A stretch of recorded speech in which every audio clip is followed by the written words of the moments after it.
Tahoe trip drama. Will a weekend away end our love?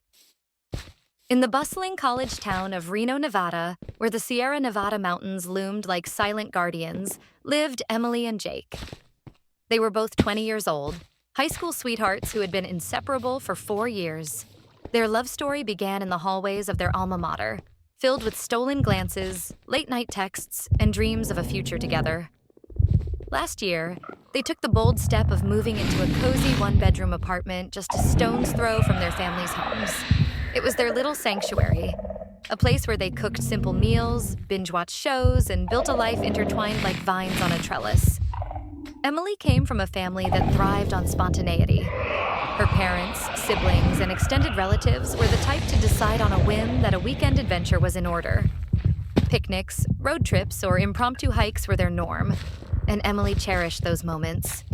Jake, on the other hand, had joined in on many of these escapades over the past 2 years. He'd become part of the family fabric, tagging along on vacations where laughter echoed and memories were made. In return, Emily had blended seamlessly into his family's more structured gatherings. It was a beautiful balance, or so it seemed. For the last 2 years, they hadn't spent more than a day apart, their lives orbiting each other like planets in a binary system. But on a warm Friday evening in late August, as Labor Day weekend approached, the winds of change stirred. Emily's phone buzzed with a group text from her family. Tahoe this weekend? Leaving tomorrow morning. Lake time. Tahoe, with its crystal-clear waters and pine-scented air, held a special place in Emily's heart. She hadn't been there in the summer for over 5 years, not since before high school graduation. The lake's serene beauty called to her, especially now that her work schedule, a demanding retail job with strict holiday blackouts, meant this was her only shot until next year. Without hesitation, she replied, "Count me in." That night, when she told Jake about the plan, the atmosphere in their apartment shifted like a storm rolling in. He sat on the couch scrolling through his phone, but his face hardened. "You're going? Without me?"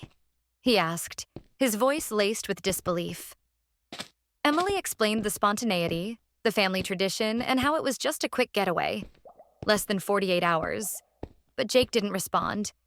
He retreated into silence, not speaking a word for the rest of the evening. Emily tried to brush it off, assuming he'd cool down by morning. The next day, as sunlight filtered through their blinds, Jake confronted her in the kitchen. "I'm firm on this. I don't want you to go," he said, his arms crossed. "Why are you still planning to if I said no?" Emily paused, coffee mug in hand, stunned. "Jake, you've got work. You can't just call off. And it's my family. It's not like I'm ditching you for a party. It's Tahoe, for crying out loud. I'll be back before you know it." But Jake shook his head. "That's not how it works now that we live together. If you go, I go. And since I can't, you can't either." The words hung heavy in the air. Emily felt a surge of frustration. "That's ridiculous. We can't be glued at the hip 24/7 for the rest of our lives. That's not healthy." To Jake, though, it wasn't ridiculous at all.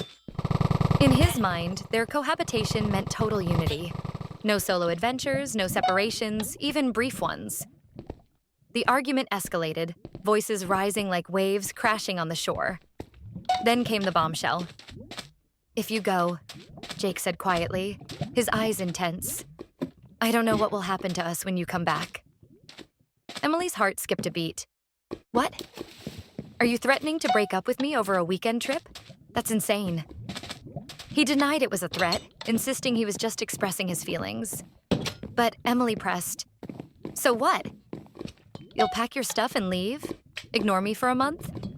What does that even mean?" "I don't know," he admitted, looking away. I don't know." The apartment felt smaller, the walls closing in. Emily was exasperated, torn between her love for Jake and her need for this sliver of independence. Was it a threat? Or was she overreacting?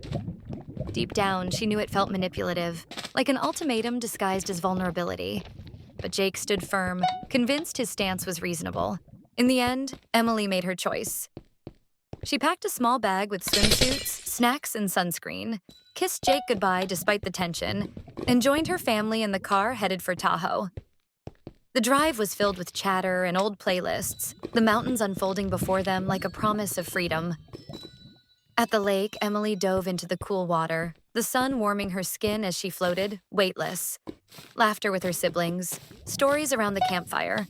It was a reminder of who she was beyond the couple they had become. Yet, thoughts of Jake lingered, a shadow on her joy. Would he be there when she returned? Would their relationship survive this test? Sunday evening came too soon. As Emily drove back to Reno, her phone silent from Jake's end, she braced herself.